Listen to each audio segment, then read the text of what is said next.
ఒక సినీ కుటుంబం, ఒక పారిశ్రామిక కుటుంబం, ఒక రాజకీయ కుటుంబం, సేవాభావం ఉన్న ఒక కుటుంబం.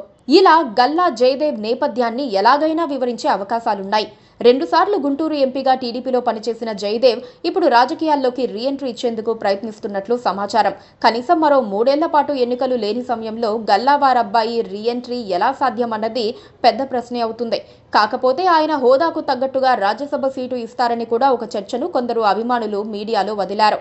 గల్లా జయదేవ్ కూడా ఆశలు పెట్టుకున్నారని రాజకీయ జనం చెబుతున్నారు. కాకపోతే వాస్తవ పరిస్థితులు అందుకు భిన్నంగా ఉన్నాయి. గల్లా జయదేవ్ తెలుగుదేశం పార్టీలో 2 సార్లు ఎంపీగా గెలిచారు. ఉమ్మడి చిత్తూరు జిల్లాకు చెందిన వ్యక్తి అయినా ఆయన గుంటూరులో గెలవటం వెనక బలమైన సామాజిక నేపథ్యం ఉంది. రాజకీయంగా కూడా అంగబలం అర్ధబలంతో ఉన్నవారు. వైసీపీ ప్రభంజనంలో సైతం 2019లో గెలిచి వచ్చిన 3 ఎంపీలలో ఆయన ఒకరు. గుంటూరు పార్లమెంటు సీటు నుంచి 2014, 2019లలో గెలిచిన గల్లా జయదేవ్ 2024లో కూడా సీటు గ్యారంటీ అనుకున్నారు. గెలుపు సైతం గ్యారంటీ అని చెప్పుకున్నారు. కానీ ఆయన తీసుకున్న ఒక షాకింగ్ డెసిషన్ వల్ల ఈ రోజు రాజకీయ యవనికపై వెనకబడిపోవాల్సి వచ్చింది. గల్లా జయదేవ్ కి కేంద్ర మంత్రి ఛాన్స్ జస్ట్ మిస్ అని అంటున్నారు. 2024లో పోటీ చేసి ఉంటే పెమ్మసాని చంద్రశేఖర్ స్థానంలో ఆయనే కేంద్ర మంత్రిగా అయ్యుండేవారని టీడీపీ వర్గాలే చెబుతూ ఉంటాయి. పోటీ నుంచి తప్పుకోవడం వల్ల అదృష్టం ముఖం చాటేసినట్లయింది.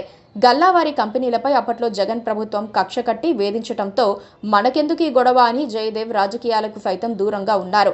తాను రాజకీయాలకు దూరంగా ఉండదలుచుకున్నాను అని వేరొకరికి అవకాశం ఇవ్వాలని గల్లా జయదేవ్ గతేడాది టీడీపీ అధిష్టానానికి సూచించారు.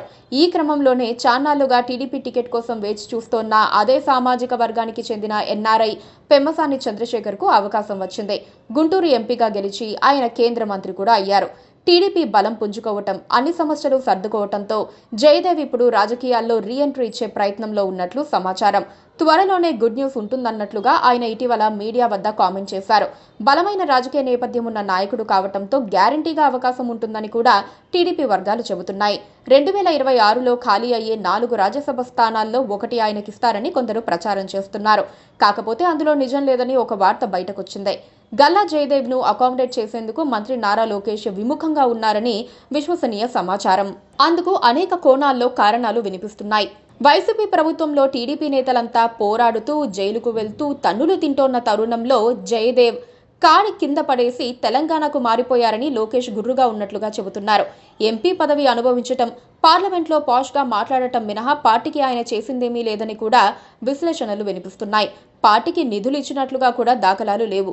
దాంతో కష్టకాలంలో వెళ్లిపోయిన వారికి ఇప్పుడు అవకాశం ఎందుకు ఇవ్వాలన్న ప్రశ్న ఒకటి ఉత్పన్నమవుతోంది. పైగా టీడీపీలో కమ్మ సామాజిక వర్గానికి పదవులు ఎక్కువైపోయాయి. చాలా కాలంగా పార్టీ కోసం సర్వం దారపోసిన కమ్మ కులం నేతలు చాలా మంది ఇంకా క్యూలోనే ఉన్నారు. వారికి అవకాశాలు కల్పించాల్సిన అనివార్యత ఉంది. ఈ క్రమంలో దొడ్డిదారిన జయదేవ్ కు పదవి కట్టబెట్టేందుకు నారా లోకేష్ ఆసక్తి చూపటం లేదు. అయినా ఫైనల్ గా ఏం జరుగుతుందో చెప్పలేం. ఎందుకంటే అది రాజకీయం కదా. Please subscribe to KTV Telugu. KTV Telugu. KTV Telugu channel.